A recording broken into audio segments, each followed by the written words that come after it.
Alone रहने को confuse करते हैं लोनलीनेस से। A man is loved conditionally if a man earns money. 1 in 5 men consistently report feelings of loneliness every week. 1 day of loneliness is equal to 15 cigarettes. Men have never had it as bad in history as they have it now. Marriages fail होते जाते हैं। By 2030, 44% of women will not get married. And they're saying हम एक villa लेंगे और हम ही रहेंगे लाइफ लॉन्ग। एक एक्चुअली हार्वर्ड का स्टडी निकला था कि what is the key to a successful marriage. Number 1 factor was friendship. अगर आप फ्रेंडशिप के बेसिस पे पार्टनर नहीं सिलेक्ट करेंगे, it's not going to work out. Sandeep Das IIM Bangalore से MBA और एक विजनरी बिजनेस लीडर। उनके बेस्ट सेलिंग बुक्स ने कॉर्पोरेट दुनिया में नए नजरिए से देखना सिखाया है। इस एपिसोड में हमने बात की है बर्नआउट कैसे अवॉइड करें, चाइना हमसे 5 टाइम्स ज्यादा प्रोडक्टिव क्यों है, मेन इतने लोनली क्यों होते जा रहे हैं और आजकल की मैरिजेस लास्ट क्यों नहीं करती है। इंडियन वर्क कल्चर पे what is your opinion? Indians on average work 50 hours a week, that is one of the highest in the world. India में क्या होता है, इनपुट के बारे में सोचते हैं, आपने कितने घंटे ऑफिस में काम किए। चाइना में आउटपुट के बारे में सोच रहे हैं। तो जब आप बात करते हो बड़े सपनों की, वर्क लाइफ बैलेंस करके अचीव कराया जा सकता है? वर्क लाइफ बैलेंस का रूट कॉज है लैक ऑफ कंट्रोल। आपका बॉस बोल रहा है 11 से 12 ये मीटिंग कर, 4 बजे तक ये स्लाइड भेज दे। आप लाइफ पे कंट्रोल लूज करिए। हार्वर्ड की स्टडी है। लोग फायर हो जाते हैं ना, सब डीमोटिवेटेड है, तो कैसे इसको फिक्स करें? किसी की नौकरी परमानेंट नहीं है, कल आप फायर हो सकते हैं। अब IIT बॉम्बे के हैं, आप IIM अहमदाबाद के हैं, आप कहीं से भी हैं और वो इवेंट आएगा। Everybody loses their job. एक एम्प्लॉई अपनी कंपनी में एक ऐसे कॉन्वर्सेशन ला सकता है where people are not asking कि तुमने 70 घंटे काम करेगी नहीं है।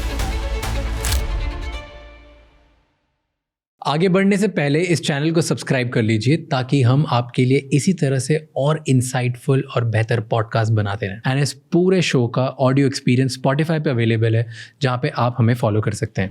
Enjoy the show.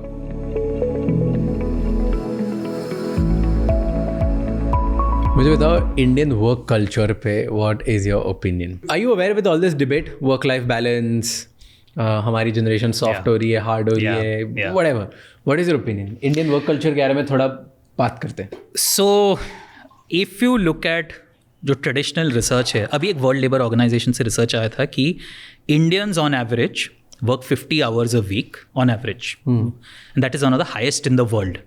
अगर आप हिस्ट्री देखें of toxic cultures, toxic work cultures, उसमें 3 कंट्रीज टिपिकली आती हैं, इंडिया, चाइना, साउथ कोरिया। इसके मल्टीपल रीजंस है। तो पहला सवाल है कि is work culture in India toxic? The answer is yes, there is no doubt, the answer is yes. और इसके मल्टीपल रीजंस है। एक है कि एज अ सोसाइटी हम लोग वैसे ही है। सोचिए जब आप बचपन में एग्जाम लिखते थे, हम लास्ट मिनट तक लगे हुए हैं 1 मिनट पहले, तो वो जो पूरा एटीट्यूड है अभी मार्केट में आ गया है।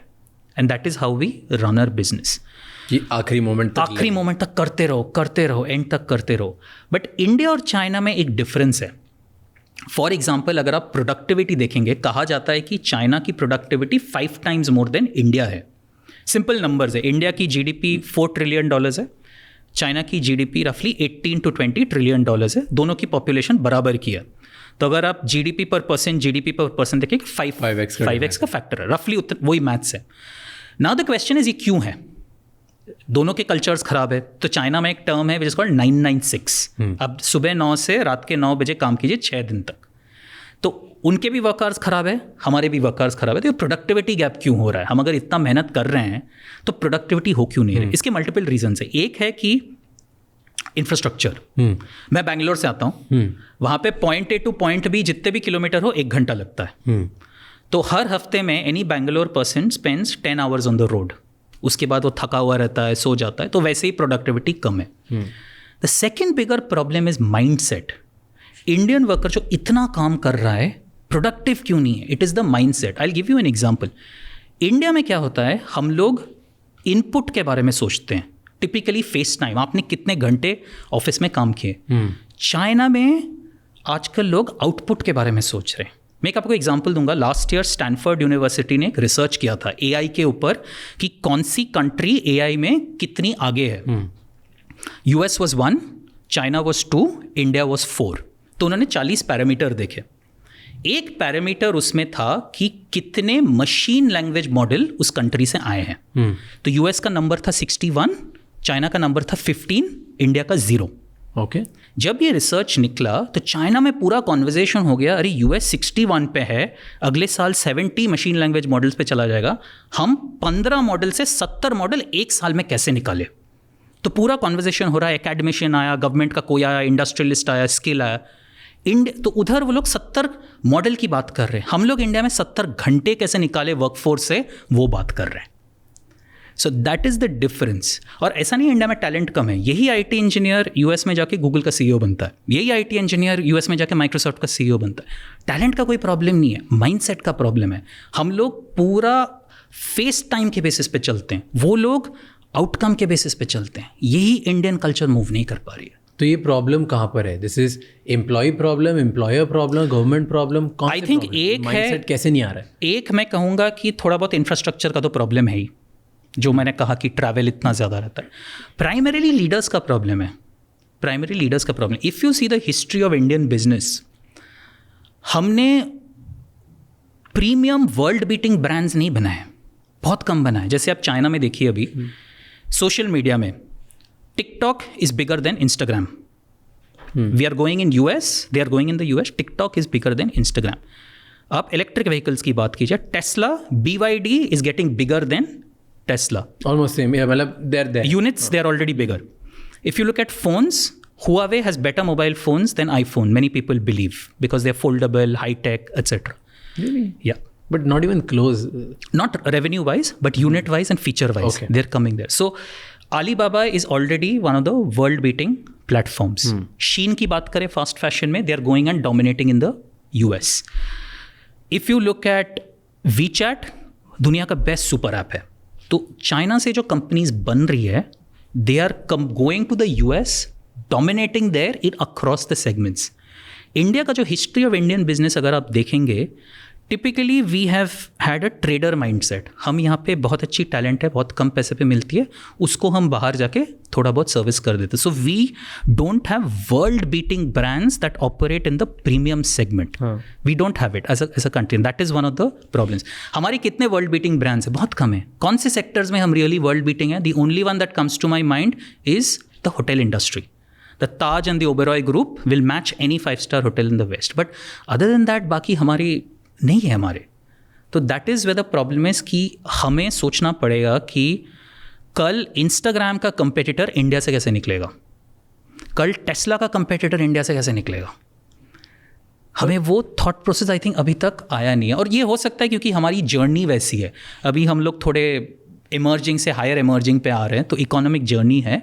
बट अगर आप हिस्ट्री देखेंगे कि चाइना और इंडिया 1980s में रफली सिमिलर थे in terms of size, but they took off and we haven't manage to take off as much. I have another problem कि आप बोल रहे हो कि अगर मैंने माइंडसेट बना लिया कि ओके हम वर्ल्ड बीटिंग या world level, world leading products कैसे बना ले, राइट? अब ये कॉन्वर्सेशन कैसे चेंज करेंगे और ये एक लीडर या एक एम्प्लॉई अपनी कंपनी में कैसे ला सकता है, कैसे कॉन्वर्सेशन ला सकता है where people are not asking कि तुमने 70 घंटे काम करे कि नहीं करे, वो वहाँ से आप जा रहे हो कि आउटपुट पे क्या रिजल्ट है। ये कैसे कॉन्वर्सेशन हो रही है कि तुमने आज जो काम किया है वो काम is beating not only local competition but a world competition. That's what I think what you meant, right? China यही करने की कोशिश कर रहा है कि हम 15 पे 70 कैसे हैं, हमें तो उस पर बात करनी है, मतलब ही नहीं हम कहाँ हैं। हमें चाहिए कि अगले साल 70 पे कैसे पहुँचे, राइट? तो अगर इंडिया हम 0 पे हैं तो 0 पे हम ये बात ही नहीं करें कि 0 से 1 के, हम ये बात करें कि 70 पे कैसे जाए। तो ये कॉन्वर्सेशन स्टार्ट कैसे होगी? Who does this? The employee cannot do it. Employee cannot do it. The short answer is employee की नीयत जितनी भी अच्छी हो, जितना भी टैलेंटेड हो, वो कर नहीं सकता। ये कॉन्वर्सेशन लीडरशिप से ही शुरू होता है, क्योंकि ये समझना पड़ेगा क्यों लीडरशिप से शुरू होता है। अगर आपको ये हाई एंड मॉडल्स बनाने हैं या हाई एंड प्रोडक्ट्स बनाने हैं, there is element of risk involve. Risk पहले शॉट में किसी का सही होता नहीं है, तो आपको बजट्स एलोकेट करने पड़ेंगे, आपको सेपरेट टीम्स कार्व आउट करनी पड़ेंगी, 2 साल तक आपको सिर्फ फेलियर मिलेगा, उसके बाद शायद थोड़ा सक्सेस मिलेगा। You need a lot of courage to say मैं कंटिन्यूसली बैक करता रहूँगा। जब आपके पास इतना सिंपल ऑल्टरनेटिव है कि यहाँ पे चीप क्वालिटी लेबर है, उसको हायर वेज में बेच दो, तो why will you do all of this? तो ये लीडरशिप का माइंडसेट है कि अगला इंस्टाग्राम का कंपेटिटर इंडिया से बनेगा, ऊपर से ही आता है, नीचे person can not do it as much as they try. Social media पे बहुत बैटल होती है कि हमारे जो एम्प्लॉयर्स हैं और जो ट्रेडिशनल थिंकर्स हैं, राइट, नारायण मूर्ति सर के बारे में बहुत लिखा जाता है, बहुत सारे लीडर्स के बारे में उल्टा से लिखा था कि ये तो फैक्ट्री जैसा आउटपुट चाहते हैं, फैक्ट्री जैसे करा रहे हैं, ये 80 घंटे 70 घंटे काम कराओ और सिर्फ रगड़ना चाहते हैं, इनको क्या पता।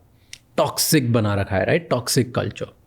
तो जब आप बात करते हो बड़े सपनों की, डू यू थिंक कि ये वर्क लाइफ बैलेंस की जो कॉन्वर्जेशन है, वर्क लाइफ बैलेंस करके अचीव कराया जा सकता है? वर्ल्ड लेवल के अचीवमेंट मिल सकते हैं वर्क लाइफ बैलेंस वालों को? अगर आपका सवाल है कि अगर मैं इंडिया में हूँ, I want work life balance, can I become successful at the global stage, अगर वो आपका सवाल है, answer is yes, answer is yes, answer is yes. तो अगर आप वर्क लाइफ बैलेंस का जो रिसर्च है इस पर देखेंगे, people do not hate the long hours per से। समवन लाइक यू, आप इतने घंटे काम करते, you don't hate your job, you love your job. Work life balance का नंबर 1 सोर्स, जो रूट कॉज है, इज लैक ऑफ कंट्रोल।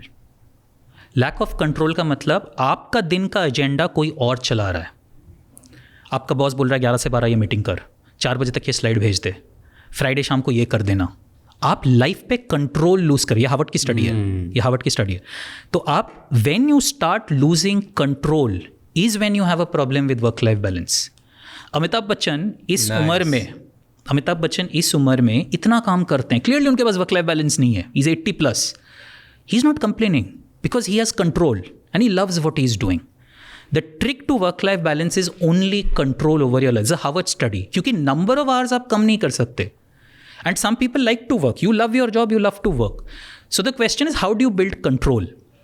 क्योंकि control is everything. अगर आपको लगा कि मुझे अपने पूरे हफ्ते के एजेंडा पे कंट्रोल है, मुझे 10 चीज़ें करनी है इस हफ्ते में, 3 क्लाइंट मीटिंग, 3 पावर पॉइंट या 4 ये, इस हफ्ते पे मेरा कंट्रोल है, मैं डिसाइड करूँगा मंडे को क्या करना है, ट्यूसडे को क्या करना है, वर्क लाइफ बैलेंस आपका बन जाएगा। क्योंकि फॉर एग्जाम्पल वेडनेसडे शाम को आपको डिनर पे जाना है, आप सोचेंगे कोई बात नहीं, वेडनेसडे शाम को मैं चला जाता हूँ, थर्सडे में 1 घंटा पहले आके कर लूँगा। मगर जब आपकी ज़िंदगी में कंट्रोल नहीं है, then your boss will say, नहीं बॉस, वेडनेसडे रात के 10 बजे हम ये कॉल करेंगे। That is when the stress comes in.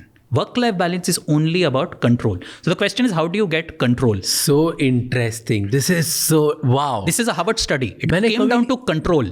It is not about hours. People को लगता है 70 घंटे में कोई प्रॉब्लम नहीं, बहुत लोग 70 घंटे काम करते हैं। विराट कोहली 70 घंटे बैटिंग करता होगा, but he doesn't complain about work life balance. It's control.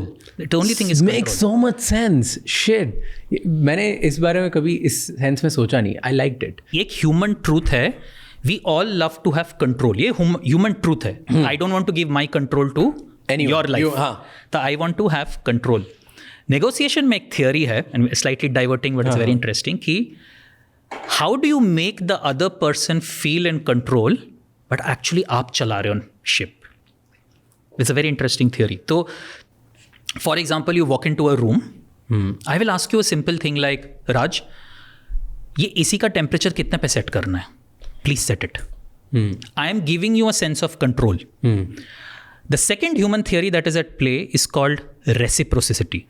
मतलब मैं अगर आपके लिए कुछ अच्छा करूँगा, आप मेरे लिए कुछ अच्छा करेंगे। मैंने आपको AC का टेम्परेचर दे दिया, मैंने आपको कंट्रोल दे दिया, मैंने आपको कुछ अच्छा करा, इन द नेक्स्ट 15 मिनट्स आप एक कंसेशन मुझे देंगे। This is how it plays out in negotiation. क्योंकि ये पूरा सबकॉन्शियस माइंड के बायसेस चल रहे हैं, and that is how you see control versus reciprocity play out. इसी की एड ऑन थ्योरी बताता हूँ। मैं पावर के बारे में पढ़ रहा था, मुझे बहुत अच्छा लगता है पावर डायनामिक्स के बारे में पढ़ना। सो पावर डायनामिक्स में एक थ्योरी है, उसको बोलते हैं कि मेक समवन द मास्टर। या तो अगर आप चाहते हो कि किसी इंसान को, वो बहुत पावरफुल इंसान है या वो ऐसा इंसान है जिससे आपको कुछ काम कराना है और उसको आप चाहते हो कि उसको लगे कि आप बहुत अच्छे इंसान हो, तो उसके हाथ में पावर देते जाओ, क्योंकि फिर वो कुछ एक्स्ट्रा कर जाएगा जो आपने सोचा भी नहीं था। सो लिटिल थिंग्स से, जैसे आपने एसी का कंट्रोल दिया, उसके हाथ में पावर दे दिया। इनफैक्ट छोटी छोटी चीज़, मतलब आप दोनों अगर सेम लेवल के भी हो, दोस्त भी हो, उससे पूछ लिया कि मैं बैठ जाऊँ, बहुत छोटी चीज़, तुम दोस्तों से पूछना, मतलब सेम लेवल वालों से नहीं पूछना, but you did it. Third, उसके बैठने के बाद ही आप बैठोगे। तो ये बहुत छोटा छोटा, हर चीज़ में आपको पानी कौन सा चाहिए आप बताओ, हर जगह यू आर प्राइमिंग देम कि मैं हर चीज़ आपसे ही करता हूँ। एंड देन जो उस नेगोशिएशन की पार्ट की कॉन्वर्जेशन नहीं है, लाइफ की कोई और दूसरी कॉन्वर्जेशन है, उसमें उनकी एडवाइस ले लो और कॉन्वर्जेशन को ले जाओ, ताकि उसको लगे कि यार मैं इसके ऊपर Yeah. ये मेरी एडवाइस सीरियसली सुन रहा है और मेरा कंट्रोल है, मेरी एडवाइस की वैल्यू है, मेरी वैल्यू करी गई है। Yeah. तो आपने सब किसी और को मास्टर बना दिया, अब Yeah. सामने वाले को लग रहा है कि वो आपकी लाइफ का मास्टर है, Yeah. And then you get your work done जो आपको करवाना है, क्योंकि उसमें भी उसके chances of saying yes gets higher. Absolutely. तो पावर डायनामिक्स में भी Absolutely. वो है कि Absolutely. You do this. Yeah. तो इसमें एक यंग एम्प्लॉय था, I think insurance agent someone, उसकी स्टोरी थी जहाँ पे वो उसके सीईओ से उसको कुछ काम करवाना था। इट वॉज अबाउट प्रमोशन और समथिंग, आई डोंट नो क्या स्टोरी थी, जीएम का कार सेलर था, इंश्योरेंस समथिंग उसकी स्टोरी थी, और उसको बता रहा था पावर डायनामिक कैसे वर्कआउट किया।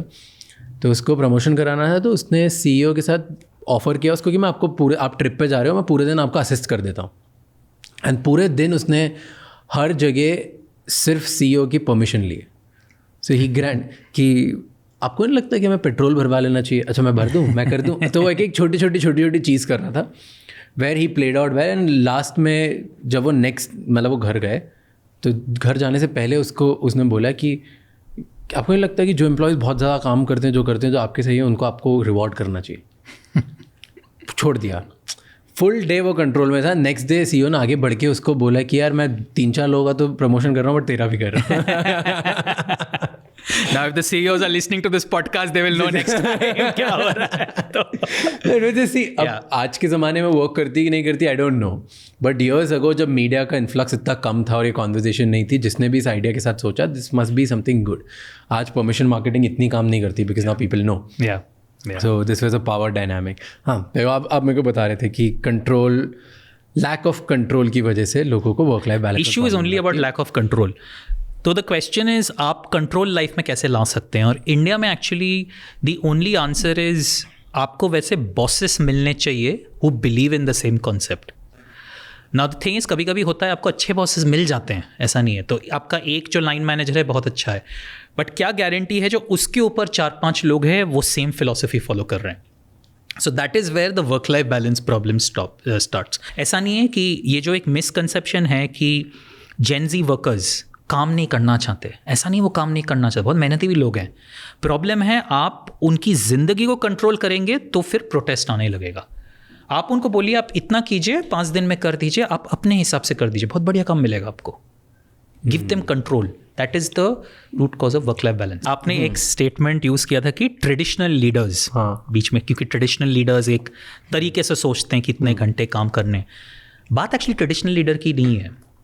इवन जो लोग सबसे बड़े इंस्टीट्यूट से आते हैं उनमें भी थोड़े प्रैक्टिसेस गलत हैं। I will give you an example from my own life. 2011-12 I was an analyst in consulting.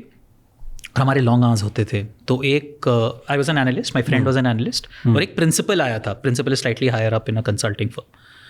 तो एक दिन हमने काम खत्म कर दिया थर्सडे को, 7-7:30 बजे तक सारा काम खत्म हो गया। तो हमने बोला कि जा रहे हैं, तो उसने बोला नहीं जा सकते, फालतू का रिवर्क कराने लग गया कि ये चेंज कर दो, फॉर्मेट चेंज कर दो, पेज नंबर चेंज कर दो, कलर चेंज कर दो, और हमें 2 बजे तक बिठा के रखा।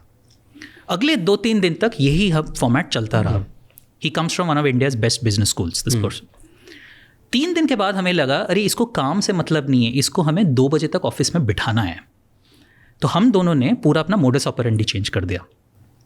हम सुबह 9:30 बजे आते थे, हम काम नहीं शुरू करते थे, न्यूज़पेपर पढ़ते थे, ऑनलाइन बैंकिंग करते थे, लोगों से बात करते थे। शाम के 5 बजे हम लोग काम शुरू करते थे, 12-1 बजे तक चलता था। रात को ईमेल भेज के चले आते थे। He used to be very happy. मेरा दोस्त मेरे से स्मार्टर निकला, मेरा दोस्त वाज इवन स्मार्टर। वो फ्राइडे को अपना काम ख़त्म किया, गोवा चला गया पार्टी करने के लिए। सैटरडे रात को शेड्यूल सेंड एक फीचर होता है जब आप ईमेल बाद में भेज सकते हो। सैटरडे रात को वो शेड्यूल सेंड फीचर गया। आधा काम फ्राइडे का सैटरडे रात को आया 2 बजे जब वो गोवा में पार्टी कर रहा है, और बाकी आधा काम जो फ्राइडे का था संडे शेड्यूल सेंड किया, संडे रात को आया। मंडे वो सुबह ऑफिस में आता है, आईज आर रेड, क्योंकि वो 2 रात गोवा में सोया नहीं है। प्रिंसिपल देख के उसको खुश, तूने पूरा वीकेंड काम किया, वेरी गुड। उसको एक अबव एंड बियॉन्ड अवार्ड मिला। तो ये हम जो समझते हैं कि ये ट्रेडिशनल लीडर्स का प्रॉब्लम है, ये ट्रेडिशनल लीडर्स का प्रॉब्लम है, बट ये जो कंटेम्प्रेरी इंस्टीट्यूट से आते हैं उनका भी ये प्रॉब्लम है। और ये पर्सनल मेरी लाइफ से आपको ये इंसिडेंट बता रहा हूँ। रियली हर वाओ। सो मैंने कभी कॉर्पोरेट में काम नहीं किया तो मुझे पता नहीं होगा। This is bizarre. क्या फर्क पड़ता है रात को 2 बजे आया या सुबह 5 बजे आया या शाम को? क्योंकि लोगों का पूरा वो फेस टाइम का हमारा कल्चर है। जैसे मैं आई स्टार्टेड विथ कितने घंटे तुम दिख रहे हो काम करते, कितने घंटे काम करने। अगर आप ऑफिस जाएंगे, पूरा दिन बैठेंगे, कुछ काम भी नहीं करेंगे, लोगों को चलेगा कि अरे 9 बजे आया, 7 बजे तक बैठा था, कुछ करके चला गया। बट आप घर पे बैठ के सेम काम 3 घंटे में करोगे, लोगों को प्रॉब्लम होगा। कितना खराब है ये, क्या बकवास चीज है। This needs to be changed, this needs to be changed and it has to start from the top. Like I said, जब वर्क की बात करते हैं और वर्क कल्चर की बात करते हैं, एक चीज़ बहुत बढ़ रही है, एंड क्योंकि आपने कंसल्टिंग का नाम लिया, मुझे वहाँ से आता है adult bullying. Do you know about it? I mean explain it for your audience. So adult bullying is work place पे, वहाँ पे जो आपका सीनियर होता है, जो अडल्ट होता है उस पर्टिकुलर सिचुएशन में, इधर एज से, एक्सपीरियंस से, पोजिशन से, वो आपको बुली करते हैं किसी ना किसी चीज़ की वजह से, just because to show that authority कि मुझे पता है, मेरे तरीके से ये सही है। 76% of the people who are working reportedly they have said कि भाई हमें ना अडल्ट बुलिंग फेस करनी पड़ी थी कंपनी में। हमारे सुपीरियर ने या हमसे जो बड़ा था उसने हमें बता दिया कि सुन ये ऐसे ही होता, कर ले, और कोई लॉजिक नहीं दिया, कोई कुछ नहीं किया, एक डोमिनेंस शो किया, एंड उसकी वजह से लोग अपने आप का सेल्फ बिलीफ कम कर देते हैं। अपनी वजह से उनको ऐसा लगता है कि इस प्लेस पे टॉक्सिक है, उनको उसकी वजह से लगता है कि यार मैं ना maybe I don't belong here, या मैं पावरलेस हूँ, या मैं तो कभी इस कंपनी में ग्रो ही नहीं हो पाऊंगा क्योंकि यहाँ पे पावरफुल लोग ऑलरेडी बन चुके हैं, मैं शायद कभी इतना पावरफुल बनूंगा ही नहीं, एंड वो होप छोड़ के छोड़ देते हैं, राइट। एंड वो अडल्ट बुलिंग फेस होती है, एंड इस और कुछ क्या होता है, इवन उससे और किलर हो जाता है जब अडल्ट बुलिंग बढ़ जाती है। जैसे ये बहुत ज़्यादा होता है लॉयर्स में, राइट, कंसल्टिंग में, फाइनेंस, सर्विस इंडस्ट्रीज, फाइनेंस में, क्योंकि यहाँ पे बहुत होता है कि सीनियर लॉयर तुम्हें दबा देगा, घिसेगा तुम्हें काम कराने के लिए, और वो जस्टिफाई करेगा कि क्या ऐसे ही होता है इधर काम, मैंने भी किया था, हाँ मैंने भी किया था, या ऐसे ही होता है इधर काम, कर ले, बनना है कि नहीं बनना है, कोई जस्टिफिकेशन और नहीं है कि यार क्लाइंट को सर्व करना ही पड़ता है। सेम जैसे आपने बोला सर्व, आपने कंसल्टिंग में, ठीक, तो इधर हो जाता है लोगों को स्टॉकहोम सिंड्रोम, जहाँ पे लोग जस्टिफाई करते हैं। स्टॉकहोम सिंड्रोम मतलब क्या होता है कि कोई अगर बड़ा इंसान जो आपसे थोड़ा ऊपर है, वो आपको बुली कर रहा है, वो आपको अनरीजनेबल काम दे रहा है, आप उस चीज़ को एक्सेप्ट कर लेते हो और जस्टिफाई करते हो कि यार ये तो मेरे अच्छे के लिए कर रहा है, ये मेरे पास इतना हार्ड नहीं है मेरे पे, ये तो इसलिए कर रहा है क्योंकि ऐसी होती दुनिया, ऐसे ही चलते हैं हम आगे, इसी की वजह से हम ग्रो होंगे, right. So you don't question those logics, आप कोपिंग मैकेनिज्म की वजह से अपने आप को जस्टिफाई कर देते हो कि ठीक है यार, इट्स ऐसे ही होता है, ऐसे ही बड़े आदमी बनते हैं, राइट। सो ये अडल्ट बुलिंग बहुत बढ़ते जा रही है, एंड अडल्ट बुलिंग के बाद लोगों का कोपिंग मैकेनिज्म बन जाता है Stockholm syndrome, and it's a big problem. And इसकी वजह से ज़्यादा लोग लोनलीनेस फील कर रहे हैं, बर्नआउट फील कर रहे हैं, पावरलेस फील करते हैं, अपने काम को, जो लोग बोलते हैं ना कि हैप्पीनेस कोशेंट अपने काम में, वो कम फील करते हैं। एंड इन सबसे बड़ा उनमें अर्ज आ जाती है कि मेरी फील्ड ही चेंज कर दो, and all of these cause to actually low productivity and worse quality life. It can go on to extreme situations, जो आपने सही कहा. Last year it was in the news that a IIM Calcutta person had committed suicide. You may have seen it in the news. Because of hard work. IIM Calcutta person, very smart person, एक analyst था, consulting firm join किया, जो finally निकल के आया कि उसको इतना बुली किया जाता था ऑफिस में. This is IIM Calcutta, one of India's best business schools. Smart person, 24-25-year-old. उसको ऑफिस में इतना बुली किया जाता था that he jumped from his building. It was in the news. तो जो आप कह रहे हैं एब्सोल्युटली, और इसके एक्सट्रीम वर्जन्स भी होते हैं. एक है कि मैं खुद का कॉन्फिडेंस लूज कर रहा हूँ, कैरेक्टर डिप्लीट हो रहा है. एक है I am taking the extreme step. तो इसको कैसे डील कर सकते हैं लोग? It comes to the entrepreneurs और द लीडर्स कैरेक्टर. उनको समझना पड़ेगा कि ये लॉन्ग टर्म में ज़्यादा चलेगा नहीं, बिकॉज सक्सेस आपको लॉन्ग टर्म में कैसे मिलेगा? सक्सेस आपको मिलेगा जब लोग आपके पास आके बोलेंगे कि मैं आपके लिए काम करना चाहता हूँ. जब इंडिया की बेस्ट टैलेंट आपके पास आएगी तभी आप सक्सेसफुल बनेंगे. तो अगर आपका पूरा जो मेथड है गलत है, word spreads, it's a small world, so you will only work with people who don't have a choice.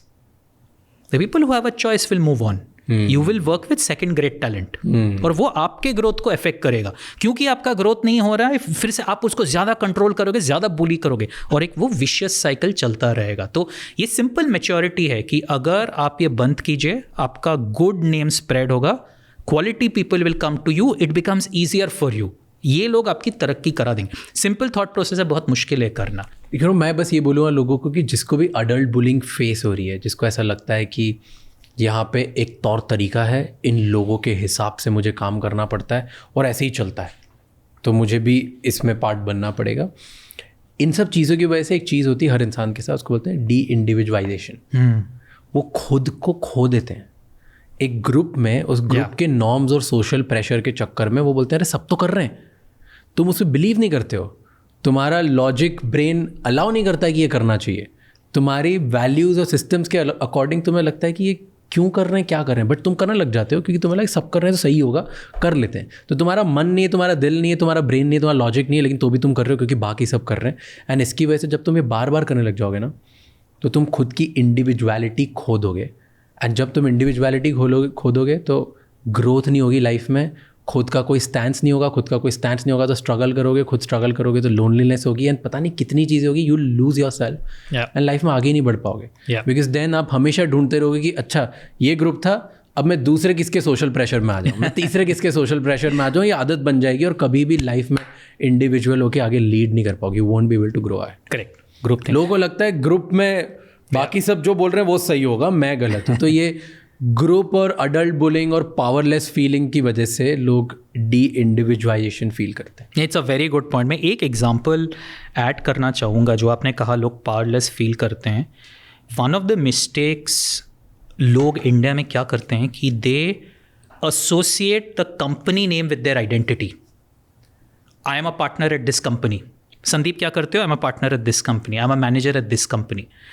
जब आपकी social identity is link to a company और कल वो नौकरी चली जाती है आपकी, आपका पूरा जो अंदर से आइडेंटिटी निकल जाता है। That is a big problem. तो बिकॉज यू आर एसोसिएटिंग कि वो कंपनी से मेरी आइडेंटिटी आ रही है, that is a big problem. तो आपको क्या करना चाहिए फ्यूचर में, जब आप कभी भी नेटवर्क में जाएंगे, कोई भी इवेंट में, किसी ने आपको पूछा what do you do Raj, आपको ये नहीं बोलना चाहिए I am a data science professional in this company. आपको ये बोलना चाहिए I am a data science professional, I am an analytics professional, I am a author, I am a podcaster. If you talk about the field, वो आपसे कोई ले नहीं सकता। कंपनी नेम आपकी चली जा सकती है, बट क्योंकि आप फील्ड में हैं, अगर आप बोलेंगे मैं I have worked for 8 years in data science professional, वो थोड़ा बहुत कंट्रोल आ जाता है, क्योंकि आपकी आइडेंटिटी इंडस्ट्री से बन रही है जो आपकी कोई ले नहीं सकता। नहीं, आप किसी कंपनी में काम कर रहे हो, एक महीना परफॉर्मेंस ठीक नहीं किया, आपको फायर कर दिया गया। हर जगह आपने पूरी आइडेंटिटी बोली है कि आपके पेरेंट्स बोल रहे हैं आपका बेटा क्या करता है, आपका बेटा इस कंपनी में IT इंजीनियर है।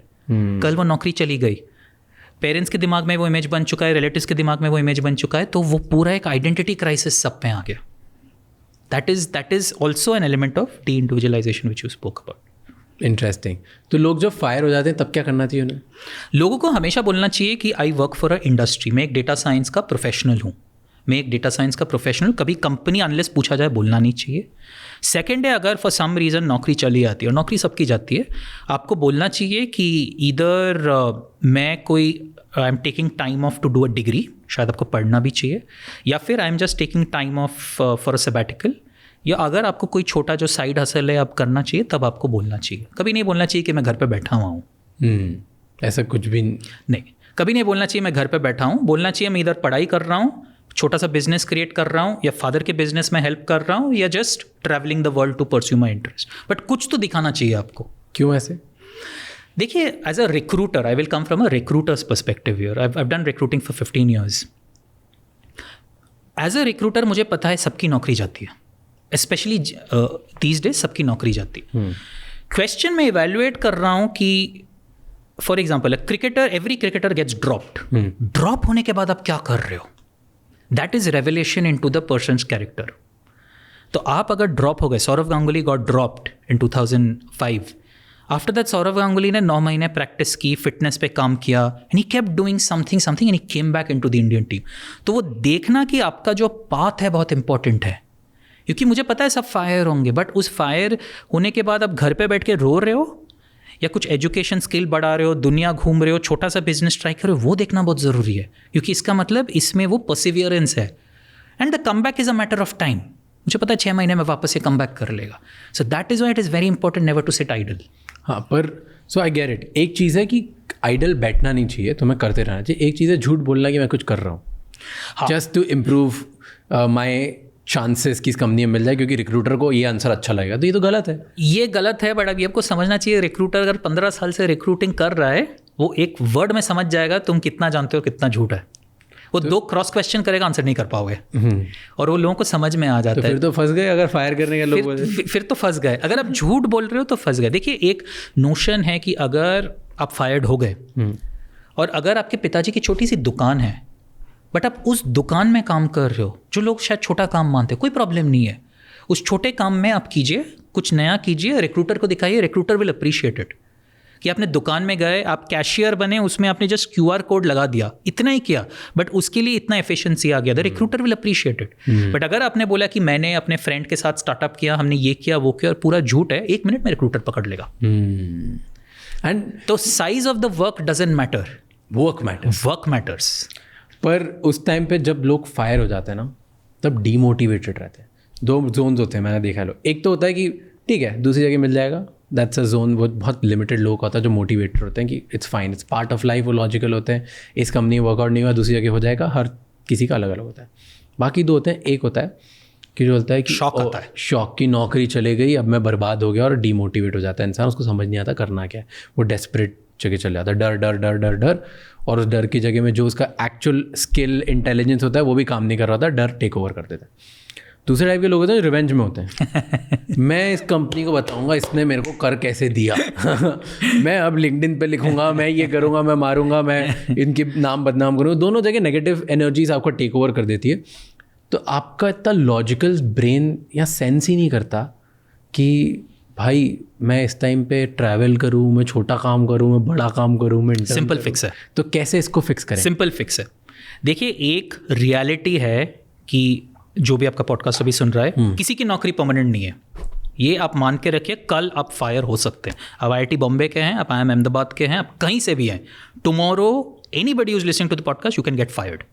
Number 1, whenever you start the year, जैसे हम जनवरी में ये पॉडकास्ट रिकॉर्ड कर रहे हैं, प्लीज़ आपको एक सवाल खुद से पूछिए, अगर इस साल मेरी नौकरी जाती है मैं अगले 6 महीने क्या करूँगा।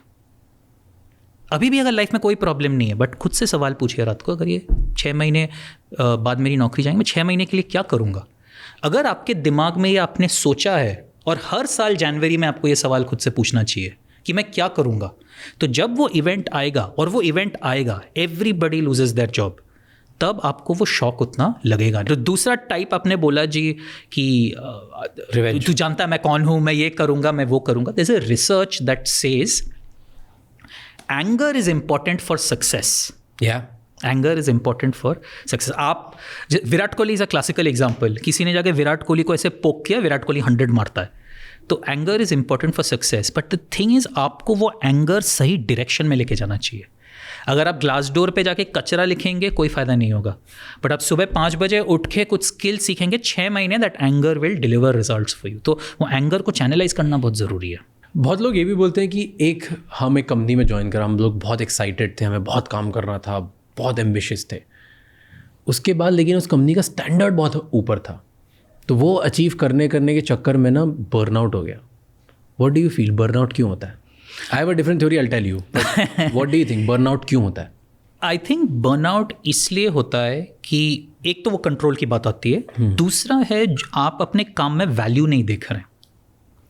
अगर आप जो दिन में 8-10 घंटे काम कर रहे हैं, आपको लग रहा है कि वैल्यू है। वैल्यू का मतलब क्या है? फॉर एग्जांपल एक जर्मनी में मैन्युफैक्चरिंग में लोग बहुत खुश हैं, people who make Mercedes cars, BMW cars.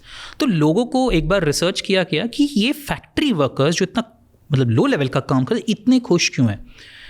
Because they could see the output of their product. मैंने एक स्क्रू डाला, वो BMW गाड़ी में गई। मैंने एक छोटा सा स्क्रू डाला, वो गाड़ी में गई। ऐसी 20,000 गाड़ियाँ बन रही है। तो why they are so happy is because of their small input they can see where it fits in to the larger scheme of things. That is why manufacturing workers in Germany are so happy. So the insight is, अगर एक company को young workers handle करने हैं, उनको बोलना पड़ेगा आप भले एक ही स्लाइड बना रहे हो, बट उस slide where does it fit in to the big picture of our product. जब वो एम्प्लॉय समझेगा कि मेरा एक ये स्लाइड से यहाँ पे फिट हो रहा है, ऑटोमेटिकली वो काम करना लाइन पे आ जाएगा, क्योंकि उसको बिग पिक्चर दिख रहा है। अभी उसको लग रहा है यार ये तो मेरे से एक एक्सेल टेबल करा रहा है, बट अगर कल उसको बोला जाएगा तू ये एक्सेल टेबल कर रहा है, इसमें से मैं निकालूंगा कौन सा रीजन में प्रायोरिटी है, उसमें से मैं नया प्रोडक्ट लॉन्च करूंगा, उससे मेरा 2% बिजनेस आएगा, जो फुल पिक्चर उसको समझ में आएगा, फिर उसको लगेगा यार मेरे काम से तो बहुत हो रहा है। That is the take on how you show an employee कि आपके कॉन्ट्रीब्यूशन से कंपनी को क्या फायदा हो रहा है। That is one. तो burnout will never happen till the employee has control and till the employee believes his work is adding value. Burnout will never happen. It make sense. And मुझे ये भी लगता है कि बर्नआउट इसलिए नहीं होता कि तुम्हें बहुत काम करना पड़ रहा है या तुम बहुत स्ट्रेस्ड हो। बर्नआउट इसलिए होता है कि तुम्हारी कोई एक इंटरनल वैल्यू या इमोशनल नीड मेट नहीं हो रही। लाइक तुम चाहते हो कि तुम्हारी इमोशनल नीड है मुझे खुश रहना है, और तुम्हें वो काम से मिल नहीं रही है। तुम्हारी अगर एक इमोशनल नीड है कि तुम्हें लोग इम्पोर्टेंस दें, वो तुम्हें तुम्हारे काम से मिल नहीं रही है। तुम्हारी अगर एक इम्पॉर्टेंट नीड है कि मुझे अप्रिसिएशन चाहिए, या तुम ऐसा है कि मुझे सेफ्टी चाहिए, फैमिली लाइक फील करना है, या सिक्योर प्लेस चाहिए, अगर वो एक इमोशनल नीड मीट नहीं हो रही ना, या ग्रोथ किसी के लिए बहुत बड़ी इमोशनल नीड हो सकती है, जब वो इमोशनल नीड मीट नहीं होती तब बर्नआउट फील होता है। नॉट कि मुझे काम ज़्यादा करना पड़ता है। बहुत लोग बहुत कम काम करते हैं तो भी बर्नआउट फील करते हैं। बहुत लोग बहुत ज़्यादा काम करते हैं तो भी बर्नआउट नहीं फील करते हैं, क्योंकि जो उनकी इंटरनल इमोशनल नीड्स है वो मीट हो रही है। तो हियर्स अ क्वेश्चन जो मेरे कोच ने मुझसे पूछा था कि लिखो top 3 values, what do you want in your life, right? तुम क्या करना चाहते हो? तो मैंने बोला मतलब क्या होता है ये? मैं कि नहीं, लाइफ में फॉरगेट वर्क, तुम सब भूल जाओ, सिर्फ 3 चीज़ ऐसी लिखो कि जो तुझे बहुत इंपॉर्टेंट, तुझे वो चाहिए ही चाहिए, कुछ भी करेगा ज़िंदगी में वो तीनों चाहिए ही चाहिए, राइट? कुछ भी हो, पैसा, वेल्थ, मतलब वेल्थ है, हेल्थ है, फैमिली है, रिलेशनशिप्स है, ग्रोथ है, एडवेंचर है, इम्पॉर्टेंस है, जो भी है, जस्ट राइट इट डाउन। तो हमने वो टॉप 3 चीज़ें लिखी, एंड देन इज़ लाइक सी, अब जो तू काम करता है उससे ये तीनों आता है कि नहीं आता है। And to me it makes so much sense. जो मेरी टॉप 1 वैल्यू थी वही मेरे काम से आती है, इसकी वजह से मुझे काम में बर्नआउट फील नहीं होता। वर्सेस जो दूसरे काम मुझे ज़बरदस्ती करने पड़ते हैं, whatever, let's say health for example, मुझे जिम जाना पड़ता है, मैं आधे घंटे में बोर हो जाता हूँ, क्योंकि मेरी वो टॉप 3 वैल्यूज़ में ही नहीं था फॉर द लॉन्गेस्ट टाइम। जब से अब मेरी वो एक वैल्यू बन गई ना, मैं number 2 value is health, right? मेरी टॉप 3 में हेल्थ नंबर 2 है। तब से अगर मेरे पास जिम जाने का टाइम नहीं है, बस काम करने का टाइम नहीं है, मैं घर में रीजंस ढूंढ लेता हूँ कि मैं आधा घंटा कैसे वॉक कर लूँ, एंड इट कम्स नेचुरली। नहीं तो I hate going to gym. So this when it happened ना, so it just change everything for me. मुझे कोई भी काम करने में अजीब नहीं लगने लगा, एंड इनफैक्ट वो सारे काम जिनसे मुझे ऐसा लगता था क्यों कर रहा हूँ, वो सब ड्रॉप हो गए, because they were not contributing to the top 3 values that I have. Interesting. So हम लोग बात कर रहे थे India versus China versus US. इन तीनों कंट्रीज़ में वर्क कल्चर अलग अलग है। एब्सोल्युटली। क्या डिफरेंसेस हैं? क्यों कोई कंट्री बहुत आगे बढ़ती है, कोई कंट्री बहुत कम रहती है? सब में तीनों जगह व्हाट आई हैव नोटिस कि लोग काम तो बहुत करते हैं, एटलीस्ट जो काम करने वाले हैं वो बहुत काम करते हैं। स्टिल प्रोडक्टिविटी में, वर्क आवर्स में, माइंडसेट में सब बहुत डिफरेंस है। So what is the difference? इधर इनसे लार्जर कल्चर पे क्या फ़र्क पड़ता है जिसकी वजह से कंट्री ग्रो होती है नहीं होती है? मैं अपने एक्सपीरियंस से बोलूँगा and then I will quote some research. जो मैंने यूएस में देखा है कि वो लोग प्रायोरिटाइज बहुत अच्छा करते हैं। वो लोग कहेंगे कि ये 10 अपॉर्चुनिटी है, बट हम ये 3 बड़े अपॉर्चुनिटी में जी जान लगा के काम करेंगे, तो वो स्केल पे खेलते हैं। It's a very US thing. तो इंडिया में मैंने वो प्रायोरिटाइजेशन उतना देखा नहीं। हमारे पास 10 छोटी अपॉर्चुनिटी, हम 10 को चेस करेंगे। तो एज ए रिजल्ट क्या होता है, क्योंकि एक कंपनी के पास लिमिटेड लोग है, या लिमिटेड टाइम है, या लिमिटेड पैसा है, तो उस बैटल में 10 में से कुछ भी नहीं होता है कभी कभी, या फिर एम्प्लॉय बर्नआउट हो जाता है। तो आई थिंक यूएस का एक वो फिलॉसफी है कि operate at scale, pick the top 3, run after it. I think that is a very US phenomenon, works very well. That is one difference मैंने देखा है। Focus on outcome US and China में बहुत है। हमें दुनिया का बेस्ट प्रोडक्ट बनाना है, वो विजन है, वहीं से बात शुरू होती है। अब उसके लिए को 40 घंटे लगे, 140 घंटे लगे, वो अलग बात है। That is the second nuance. Actually एक लार्जर थियोरी है on culture and how each country works very differently on culture. जैसे यूएस में फ़िलॉसफी है कि आप मुझे पहले इंसाइट बताइए, प्रोसेस रहने दीजिए। पहले मुझे इनसाइट बताइए, इसको पिरामिड प्रिंसिपल ऑफ कम्युनिकेशन कहा जाता है, जो बिजनेस स्कूल में पढ़ा था, यूएस का कॉन्सेप्ट है। बेसिकली अगर आपने मार्केट रिसर्च किया तो standard way to present result क्या है कि हमने 30 कंज्यूमर से बात की, 2 एक्सपर्ट से बात की, 25 दिन का रिसर्च था, इतने पैसे लगे, ये क्वेश्चनर है, एज ए रिजल्ट ये 5 इनसाइट निकल के आ रही है। ये लॉजिकल फ्लो है। यूएस में पूरा फ्लो उल्टा हो जाता है। ये प्रोसेस ठीक है, 5 इनसाइट्स पहले बताओ, काम उस पर करते हैं। सो उनका जो रिवर्स ऑर्डर हो जाता है ना, it comes because of the legal system and there education. Their entire system of education is based on anecdotes, president, caselet, examples. तो इसलिए द इनसाइट कम्स फर्स्ट। अगर आप इंडिया और चाइना देखेंगे, हम लोग प्रोसेस को भी उतना सोचते हैं कि पहले बताओ ये स्टडी किया कैसे, फिर इनसाइट पे आते हैं। सही या गलत नहीं है, ये डिफरेंस है। तो ये एक डिफरेंस होता है कि वहाँ पे आउटकम फर्स्ट, यहाँ पे हम लोग प्रोसेस एंड देन आउटकम कहते हैं। दूसरा और आप चीज़ देखेंगे कि लोग नो कैसे बोलते हैं।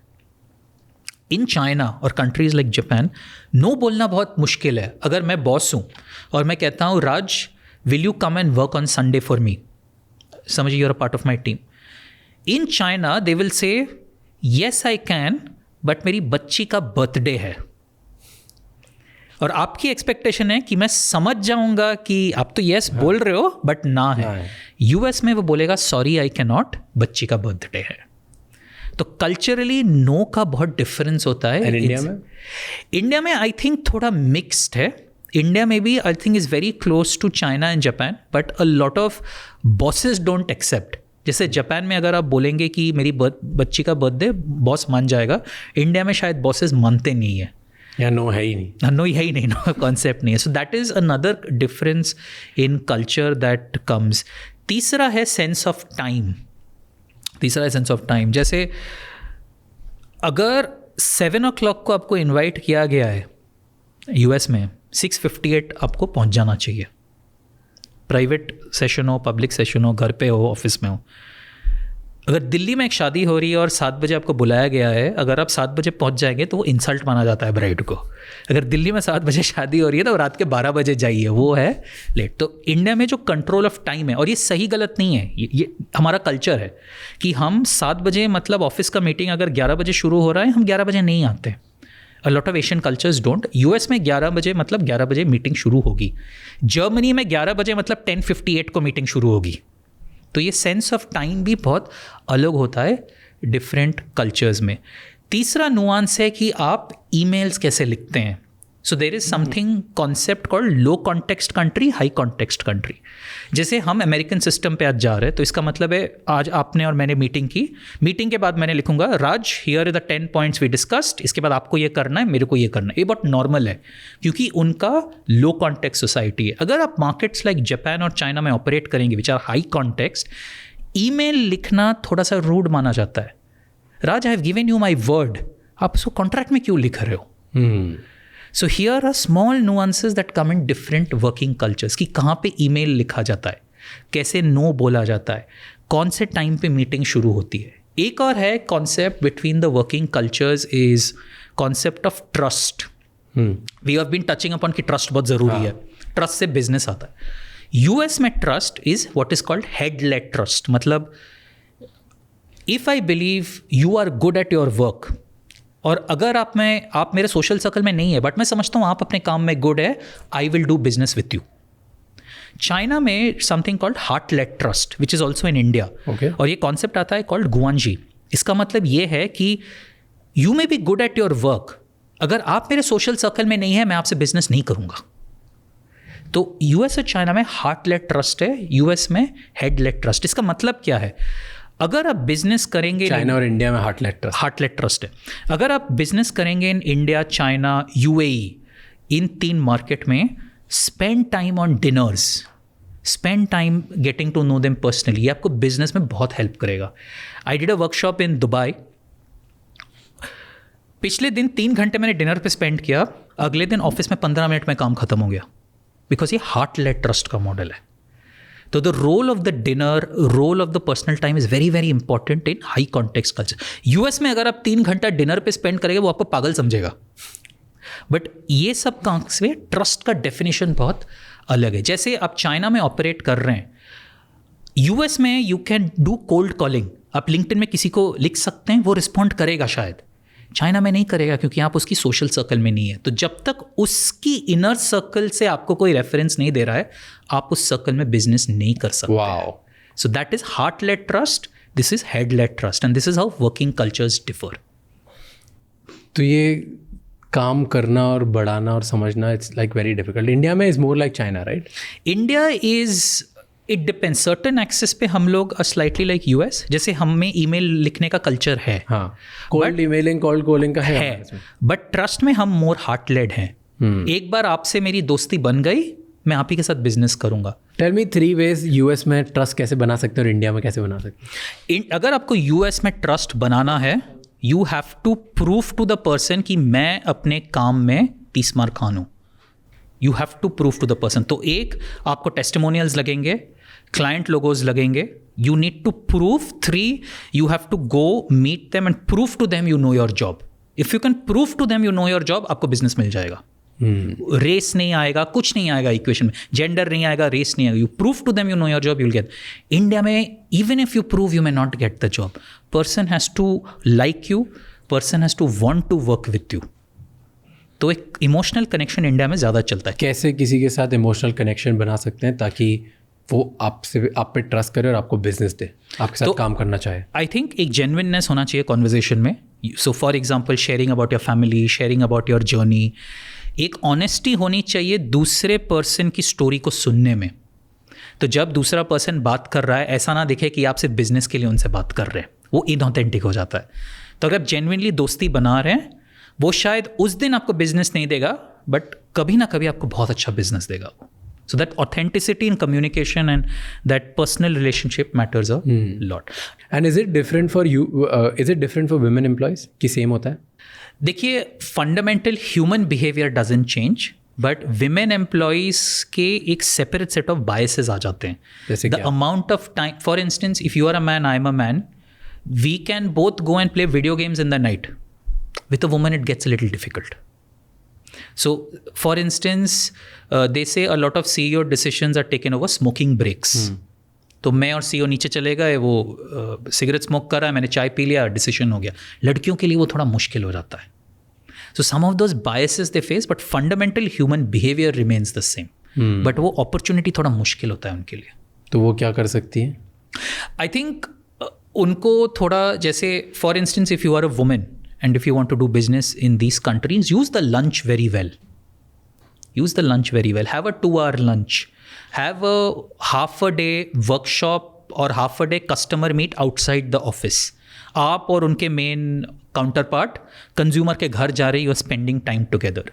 तो don't make it after sunset, make it before sunset. That is how you get to spend the time. Fair, interesting. And आगे किसी को अगर अपनी कंपनी में काम करना और ये सारे वर्क कल्चर को समझता है कि इंडिया में कैसा होता है, यूएस में कैसा होता है, चाइना में कैसा होता है, या मेरा बॉस कैसा है, जो अपने इतनी सारी बात करी, in order to actually build a better culture, अब मैं मोटिवेटेड हूँ, मुझे काम करना है, कैसे मैं बेटर कर सकता हूँ, मैं अपना और आगे कैसे बढ़ सकता हूँ? क्योंकि जब ये सब होती है और ये लोग सोचते हैं ना मुझे आगे बढ़ना है, तो what I have seen a lot of times, लोग एक मोटिवेशन मास्टरबेशन में फंस जाते हैं.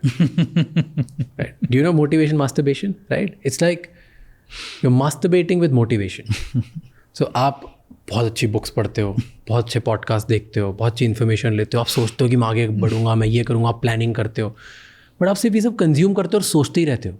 बिकॉज सोचना इज़ ईजियर देन करना.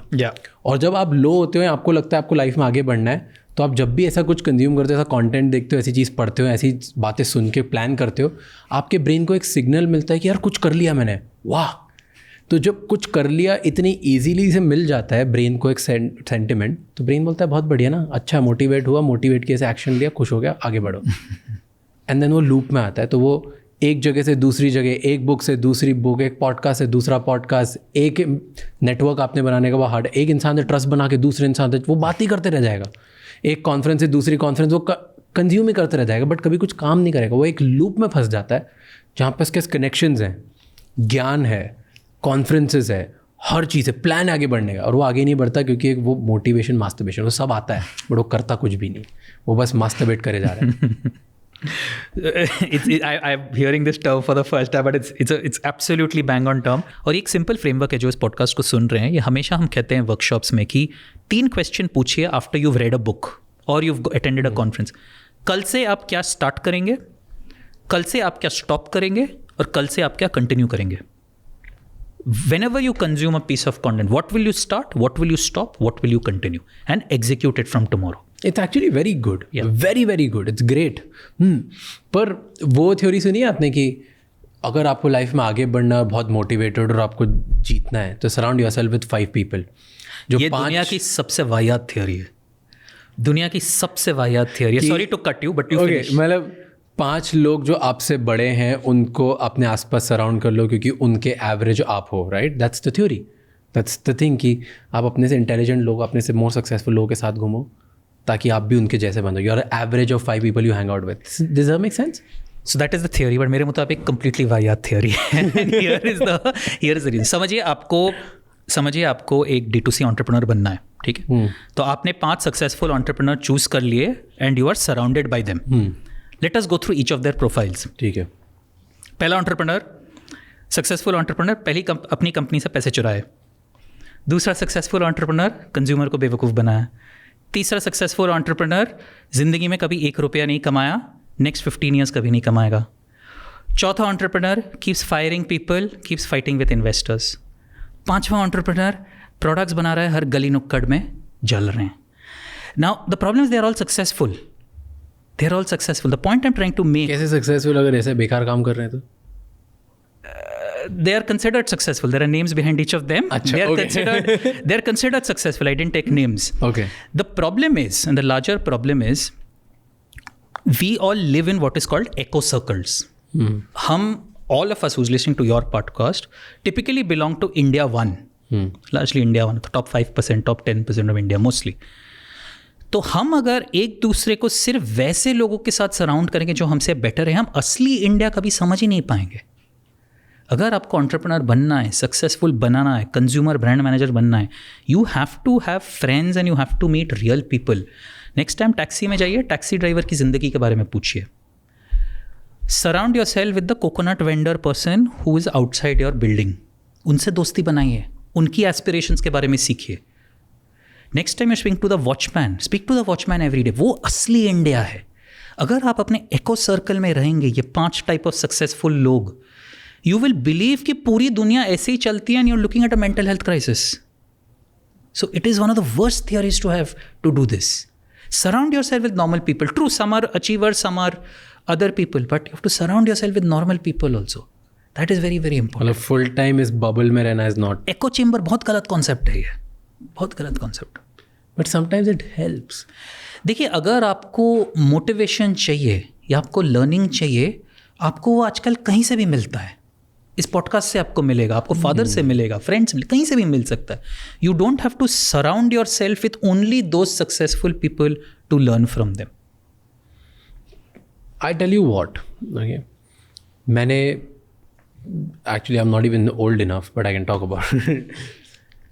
First half of my working life मैंने खुद को सिर्फ कंज्यूमर्स लोगों से, सुपरमार्केट में खड़े होके, किराना स्टोर के सामने खड़े होके, नॉर्मल लोगों से बहुत ज़्यादा चलते फिरते, ट्रेन में, बस में, बाइक्स पे, ऑटो में, सबसे बात करके, ऑब्जर्व करके, उनसे चीज़ें सीख के खुद को सराउंड किया. That was my first half.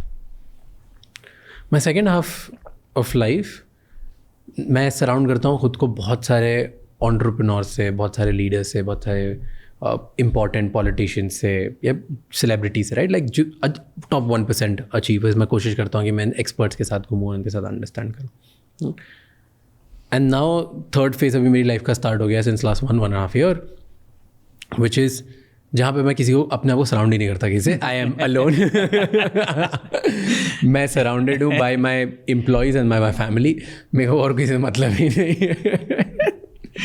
I have become the like a bad friend, like just a bad networker or a bad, like I'm not there. कोई भी नहीं, right? इन तीनों में मतलब I genuinely think मैंने सबसे ज़्यादा बड़ा सोचना मेरे सेकेंड फेज में ही सीखा है, जहाँ पे मैं अपने आप को खुद को बहुत सारे एंटरप्रेन्योर्स और टॉप 1% लोगों से, क्योंकि जब आप उनके साथ रहते हो, उनको देखते हो, उनको सीखते हो, उनकी चीज़ें समझते हो, आपको एक इनहैंड मोटिवेशन आता है कि यार बहुत बड़ा काम करना है। जब आप सिर्फ कस्टमर्स और ऑब्जर्वेशन वाले फेज में रहते हो, वहाँ पे आप एग्जीक्यूशन बहुत स्मार्ट बन जाते हो। आपको पता होता है कि कस्टमर को चाहिए क्या, तो आपको जो भी चीज़ बना रहे हो आप, वो बेटर होती है, आपकी प्रोडक्ट्स बेटर होते हैं, आपका प्रोडक्शन बेटर हो जाता है, आपको कंज्यूमर साइकोलॉजी बेटर समझ में आती है, तो आप सही लोगों से बात कर सकते हो, सही लोगों को समझ के, प्रोडक्ट नीड को समझ के आप प्रोडक्ट बना सकते हो, अच्छे एंटरप्रेन्योर बनोगे, अच्छे इंसान बनोगे।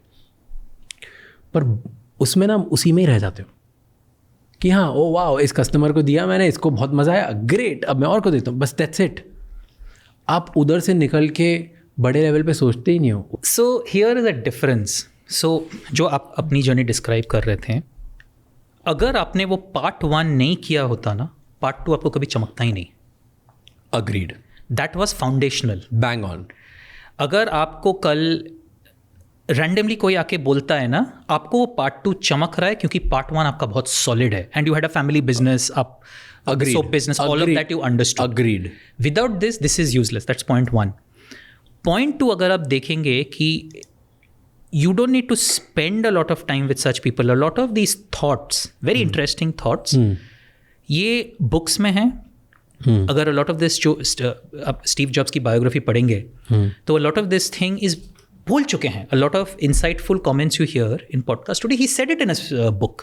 So these are not new things. Yeah. So Jeff Bezos, for instance, has spoken about how do I make Amazon the most customer centric. Sony, when they came from Japan, बोल चुके how do make it made in Japan a big brand. Some of these concepts are not new. ये जो learning है, thinking है, ये 50-60 साल से चल रहा है। इंडिया में लोग अभी बात करें, अगर आपको वो सीखना है, वो आप कहीं से भी सीख सकते हैं।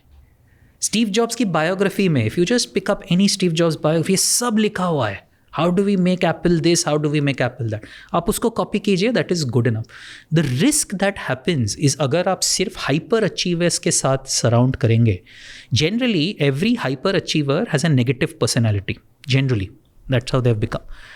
और अगर आपको लगने लगा कि यही दुनिया है और यही तरीका है सक्सीड करने को, आपकी पर्सनालिटी में एक नेगेटिव कॉनोटेशन आ जाएगा। और दूसरा, आप सोचेंगे कि यही ज़िंदगी है, लोग ऐसे ही बिहेव करते, लोग ऐसे बिहेव नहीं करते।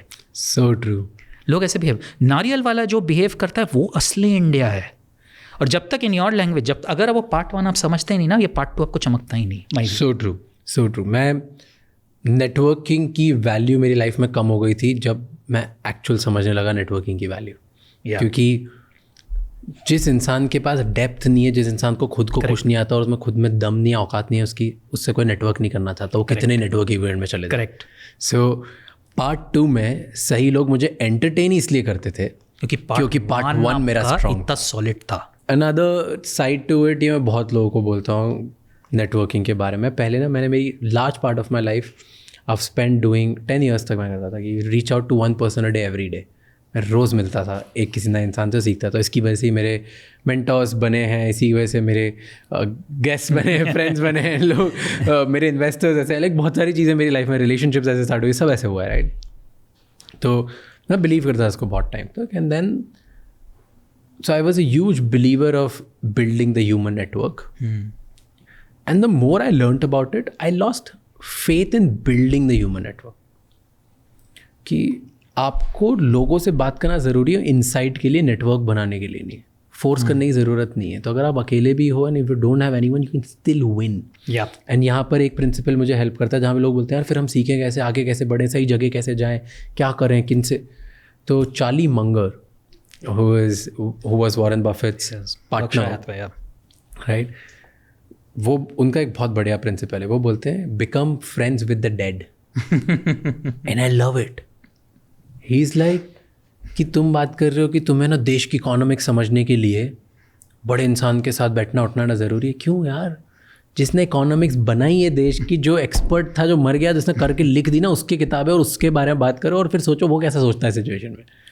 So the moment you surround yourself with really high level of expert people, जो सालों साल जिनकी थ्योरी सही रहती है, टेस्ट ऑफ टाइम 100 साल में उनका सब सेम है, उन लोगों को अपना फ्रेंड बना लो, भले वो डेड हैं बट उनके बारे में इतना पढ़ो that you start thinking in the way they are thinking. That's how you achieve success. And I was like, if you are lonely, you don't have any friend, become friends with the dead. And it's a brilliant advice by Charlie Munger. I am very happy you said be friends with the dead, क्योंकि हमें लगता है कि being alone is wrong. It's completely all right to be alone.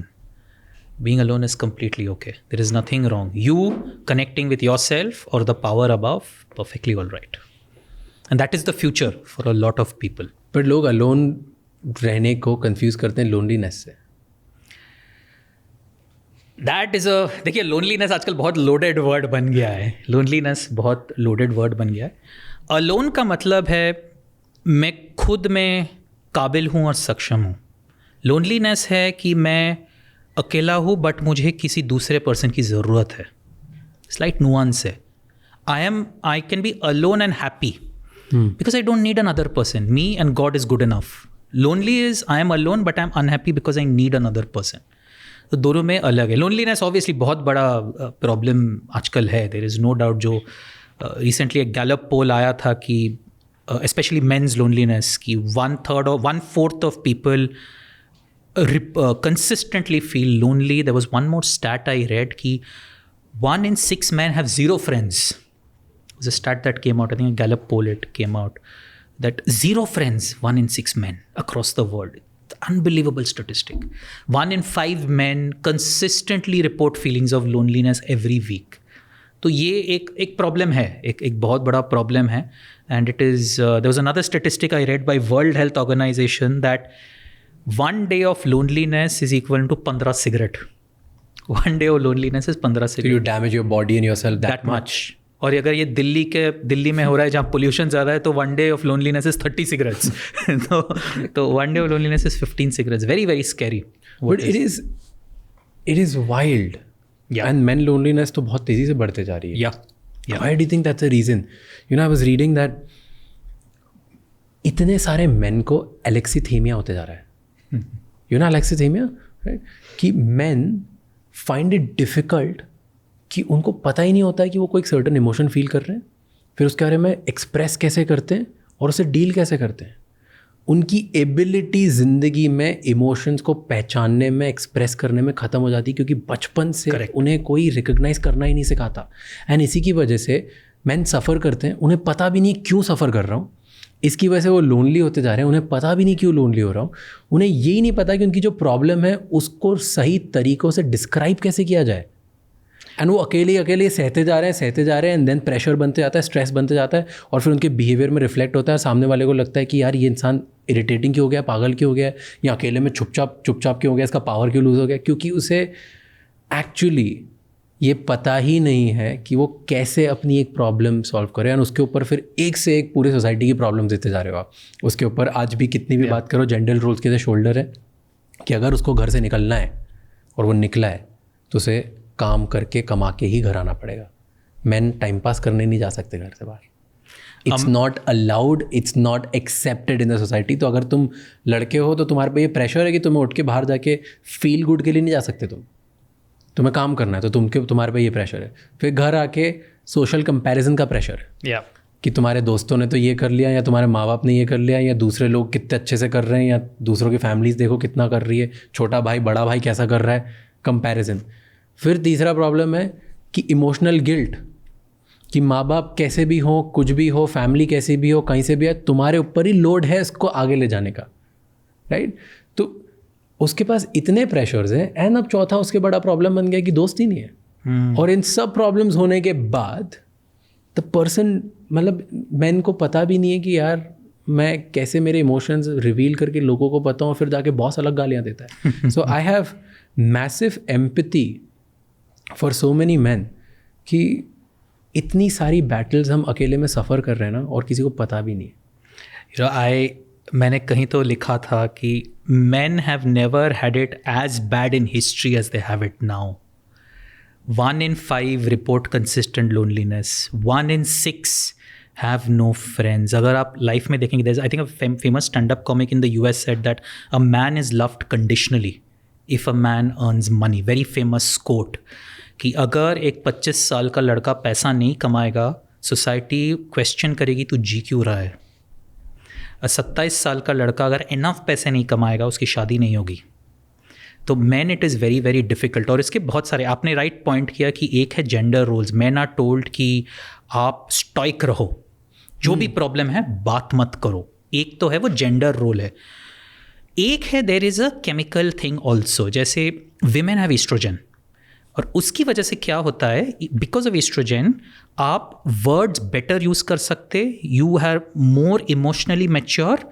तो अगर आपको कुछ tension हो रहा है तो you are able to use the words, you are able to express with your friend circle, और रात गई बात गई टाइप हो जाता है। Man can not do that, क्योंकि एक तो वो केमिकली कम है और ऊपर एक सोसाइटल नॉर्म है। So the man has to keep going and going and going. और who will he take help from? Therapist एक मैन जाएगा तो लोग अभी भी थोड़ा बहुत टैबू समझते हैं। So where are men going? There was a very interesting study that I saw. You've heard of astrotech platforms. So AstroSage, Astrotech. They are doing very well these days. The fastest growing sectors is astrotech platforms. Yeah. So people are going on those platforms and asking the astrologer कि पंडित जी ये इसका क्या है, उसका क्या है. Essentially men are going on that platform looking for therapists. क्योंकि पंडित जी बोल रहा है टेंशन मत लो, हो जाएगा. All the pandit ji saying आपकी एक्स वापस आ जाएगी, आपको ये जॉब मिल जाएगा. तो pandits are operating as therapist. That's one of the reasons where people are going. That is what is happening in that sector. So a man, it is very, very difficult to be a man. And men cannot make friends so easily after college. बहुत मुश्किल हो जाता है, बहुत मुश्किल हो जाता है. एक और रिसर्च मैंने पढ़ी थी साइकोलॉजी टुडे में कि women are better at making networks within them. और कभी कभी women friendships are also very strong. And men's friendships are good, but sometimes they are not that strong. And it's a counterintuitive principle. क्योंकि मुझे लगता था लड़कों की दोस्ती. The principle is this. The research what they did is, and take it with a pinch of salt. When two men hang out, what do? Play video game, go for a cricket match, IPL match. When women hang out, they look at each other. So eye contact से बहुत एक emotional depth बढ़ता है. So when women hang out, they talk to each other, make eye contact, और उससे एक inherent emotional attachment बढ़ता है. Now the counter theory is also true that my friend from class 4, if I just call him, he will leave everything and come. तो वो भी true है, but ये एक counter theory भी है कि लड़कियों के जो emotional social support होता है वो better भी होता है. So in China, for example, there's a very interesting trend in Beijing and Shanghai. Many women, 5-6 लड़कियाँ जो working हैं, successful है, वो कह रहे हैं कि हम शादी नहीं करेंगे. तो एक मॉर्गन स्टैनली का रिपोर्ट आया था कि by 2030 44% of women will not get married. So what are these women doing? 5 or 6 are coming together, successful educated women, and they saying हम एक विला लेंगे और हम ही रहेंगे लाइफ लॉन्ग. तो there are multiple issues that are coming here, and for a man it is very, very difficult because relationship पे problem है. As much as we acknowledge gender roles पे problems हो रहे हैं, full family का support है, family का issue है, you can't talk to anybody. If you look at an Indian workplace, a boss will scream at a man but will be a little polite with a woman. तो full onslaught of the गाली a man को मिलती है at the place of work, and it's a thankless role. Salary चली, job चली गई, career चला गया, जिंदा रहने का क्या फ़ायदा आपका? Very, very difficult for a man. A man has never had it so bad in history. I somewhat agree to it and somewhat disagree to it. And I'll talk about both the things. Agreement कि men के लिए ना हर चीज़ एक pressure बना दिया है, एक race बना दी है, और एक कुछ ना कुछ डायरेक्टली या इनडायरेक्टली उनके ऊपर ही रिस्पॉन्सिबिलिटी बना दी कि उन्हें ही ठीक करना है. उन्हें हर चीज़ की रिस्पॉन्सिबिलिटी दे दी, एक प्रेशर दे दिया. घर में पैसे नहीं है, लड़का लेके आएगा, वो उसकी लाइफ सॉर्टेड नहीं, वो खुद ठीक करेगा. रिलेशनशिप में प्रॉब्लम है लड़की और लड़के में, लड़का ही सॉर्ट करेगा. वो टाइम नहीं देता है तो टाइम कैसे बेटर करना है वो करेगा. इमोशंस अगर साथ में दोनों में ऑफ है तो लड़का ही बेटर करेगा. सेक्शुअल में कुछ प्रॉब्लम है तो लड़का लड़के के ऊपर ही प्रॉब्लम है. कहीं पर भी जाए, राइट, इमोशनली एक्सप्रेस करना, वो क्या फील कर रहा है कोई उसको नहीं पूछेगा कि तुझे आता भी है क्या, तुझे बताएं कैसे कर सकते हैं, तुझसे कोई पूछे नहीं, वो नहीं कर पा रहा है, उसी की प्रेशर है उस पर कि वो फिगर आउट करे कैसे ही सीखे और कैसे आगे दुनिया को बताए, राइट। हर जगह काम पे आगे बढ़ने का प्रेशर, घर वालों को सपोर्ट करने का प्रेशर, दुनिया में दोस्त बनाने का, दिखने का प्रेशर, सोशल कंपैरिजन का प्रेशर, हर चीज़ में मेरा स्टेटस बढ़ता जाए क्योंकि पावरफुल मैन की इज्जत ज़्यादा होती है देन पावरलेस, उसका pressure. And her time stoic रहने का प्रेशर कि इसको तो कुछ दुनिया से अफेक्ट ही नहीं होता है, इसका प्रेशर। हर चीज़ उन पे इतना खतरनाक प्रेशर है, their shoulders are like going down day and day, because हर चीज़ प्रेशर ही बना दी है। हर चीज़ में मेन को जीतना ज़रूरी है, कोई और फिक्स नहीं करेगा उनके लिए, राइट। और उसको बहुत हैवीली एसोसिएट कर दिया है। अगर वो मेन बोलते हैं कि यार मे भी ना मेरे फाइनेंसेस सही नहीं चल रहे हैं, तो सोशल शेम से एसोसिएट कर दिया। एक और चीज़ है, आई मेक दिस कि अगर वो बोलते हैं कि यार मेरी लाइफ में कुछ प्रॉब्लम चल रही है और वो बता देते हैं ना पब्लिकली या किसी को या दोस्त में या सोशल सर्कल में या फैमिली में, उसे पावरलेस होने का एहसास कराया जाता है बार बार बार बार बार बार, which is shameful for that person. तुम्हारी रिलेशनशिप अच्छी नहीं चल रही है, उसे बुरा बनाया जाता है, तुझसे कुछ हो नहीं पा रहा है, तू ढंग का इंसान नहीं है। फाइनेंसेस अच्छे चल नहीं रहे, तुझसे ढंग से कुछ हो नहीं पा रहा है। थेरेपी पे जाता है, शिट तू थेरेपी पे जाता है, ऐसी बातें कर रहा है, राइट। वो अगर डोमिनेंट है तो वो ख़राब है, अल्फ़ा क्या कैसे बन जा रहा है। वो अगर सबमिसिव है, क्या ऐसे रहते हैं मर्द लोग। हर चीज़, अगर मेन में कोई प्रॉब्लम है और वो अपनी प्रॉब्लम दुनिया में बता देते हैं तो उसे शेम किया जाता है, उन्हें एम्बैरेस किया जाता है, और इसकी वजह से वो प्रॉब्लम ही नहीं बताते। तो पहले ही उनको एक तो आता नहीं है, एलेक्स तैमिया से गुजर रहे हैं, उनको आता नहीं है एक्सप्रेस करना। फिर जब एक्सप्रेस नहीं कर पाते हैं तो वो किसी भी तरीके से थोड़ा सा एक्सप्रेस करते हैं और गलती से कर दिया, वो बताते हैं कि यार प्रॉब्लम चल रही है, इसको कोई फिक्स करो, तो उन्हें शेम कर दिया जाता है, उनकी प्रॉब्लम शट डाउन की जाती है। एंड दैट्स वाई उनके लिए hard daily it's just getting harder and harder. So we need to figure out a way कि कैसे किसी मैन की हेल्प करें। And if all the brothers who are listening right now, my thing is only brothers, we all can save each other. And all the sisters, all the women out there, if you think कि अगर आपका man, आपका partner, आपका भाई, आपका boyfriend, आपका husband is going through, father is going through a tough time, help them out instead of having some expectation at this point, at least when they're suffering, because you don't even know कि उनकी कितनी silent battles and suffering हो जा रही है. Figure out a way to fix this. And where I disagree with you was the part men friendships. So I said that's a counter theory also. Exactly. I believe कि that's why I said there's a counter theory on that. Yeah, like लड़कों को emotional eye contact बनाने की कोई ज़रूरत नहीं है दूसरे लड़कों के साथ। भाई है, मैं समझ जाता हूँ। That's there. Like लड़के आधी रात में अगर अपना भाई रो रहा है तो सारे खड़े हो जाएंगे।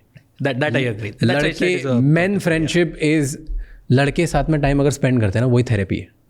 विच is I know lot of therapies gonna hate me for this, but let me tell you, लड़के साथ में बैठ गए ना, बस बैठ गए, कुछ भी, कोई ऑब्जेक्टिव नहीं है।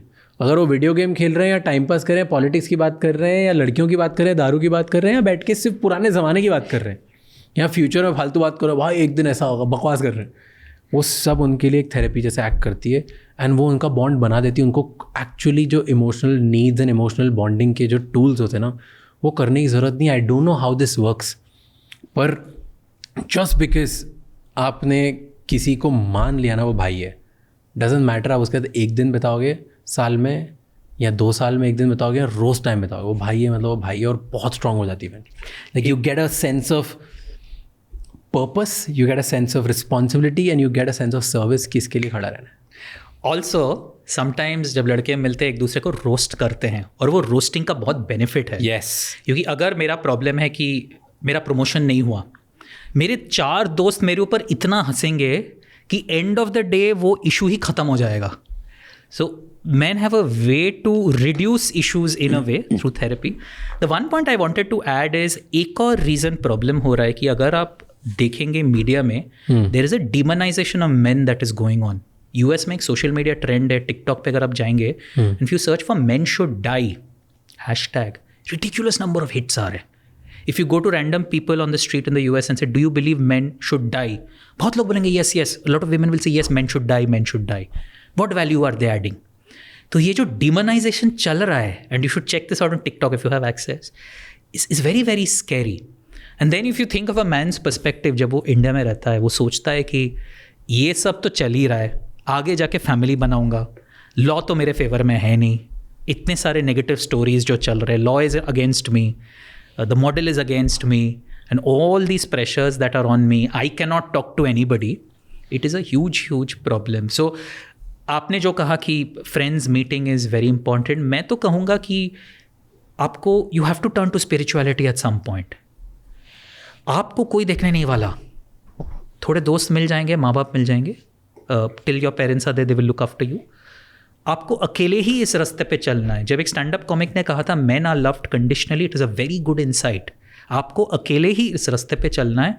You have to find your superpower within you and the person above, connect and move on. Yeah. All men have to learn how to be alone and happy. You have to learn. अगर आपके पास new years में या Christmas में किसी से बात करने का अपॉर्चुनिटी नहीं है, कोई बुरी बात नहीं है. आप एक अपना रूटीन बनाइए, बाहर जाइए, खाइए, इधर जाइए, and learn to live life like that. आपको बचाने कोई नहीं आने वाला, आपको अकेले ही बचना है. ये I think it is very very important कि हमें लगना नहीं चाहिए कि कोई और आएगा. मोस्ट लाइकली नहीं आएगा. The other thing about social psychology, and I was reading this in a book, and it says, लड़के positive affection, criticism and negativity and bullying से दिखाते हैं. लड़कियाँ पॉजिटिव अफेक्शन, फिक्सिंग और एम्पावरमेंट से दिखाती है. सो तभी होता है मैरिजेस फेल होते जा रही हैं, बिकॉज लड़के क्या करते हैं, क्रिटिसाइज़ करते हैं लड़कियों को भी. अपनी पार्टनर को बोलते हैं कि अरे ये देखो ये तो ऐसी होते जा रही है, और उसको बुली करते हैं, उसको रोस्ट करते हैं, थोड़ा एक दूसरे को उसका मजाक उड़ाते हैं. उसका तरीका है पॉजिटिव एफर्मेशन करके. right? कौन सा हस्बैंड इंडिया में अपनी वाइफ को रोस्ट कर सकता है? नहीं, रोस्ट नहीं कर सकता. I tell you what they do. Positive action by negative things. Example कि अरे इन मैडम की तो चलती है दिन भर, he is just trying to make little joke about it, right. किसने, बीवियाँ हमेशा सही होती है, किसने, ये फालतू जोक्स मारते हैं लोग, राइट. उनका पॉजिटिव अफेक्शन शो करने का तरीका जोक्स है, कोई नेगेटिव स्टेटमेंट है, कोई ह्यूमर है. और दूसरे अपने दोस्तों के साथ भी यही करते हैं, right.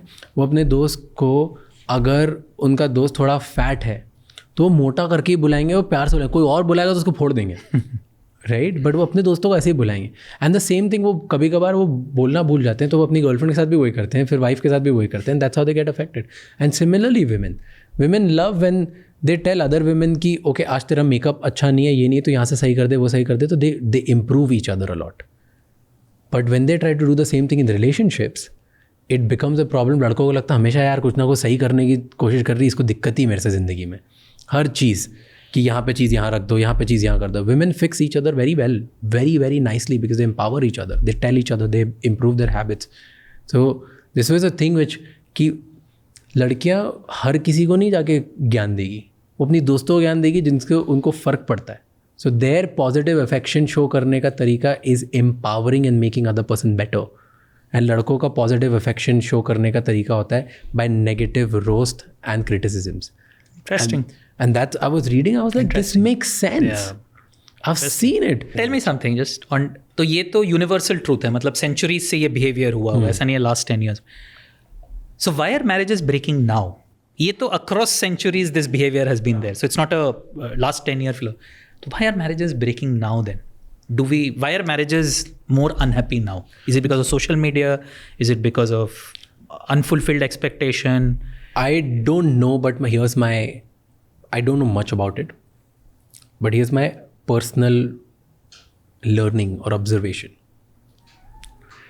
I feel social comparison की वजह से ना gender roles and clarity on human roles में mismatch आ रहा है. Here's the thing. मुझे पता है मैं क्या लाता हूँ टेबल पे और मैं क्या करता हूँ, पर social expectation की वजह से वो चेंज होते जा रहा है, राइट. आज मुझे 5 चीज़ें चाहिए मेरी वाइफ से, मेरी वाइफ को 5 चीज़ें चाहिए मुझसे.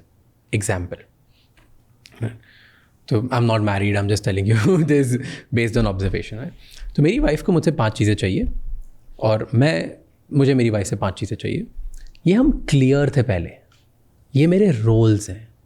अब सोशल मीडिया और एक्सपेक्टेशन की वजह से क्या हो गया, मैंने मे बी कोई मूवी देख ली, कोरियन मूवी देख ली, वहाँ पे जिस तरीके से रोमांस होता है, जो होता है, मेरी वाइफ मुझे वो नहीं दे रही यार।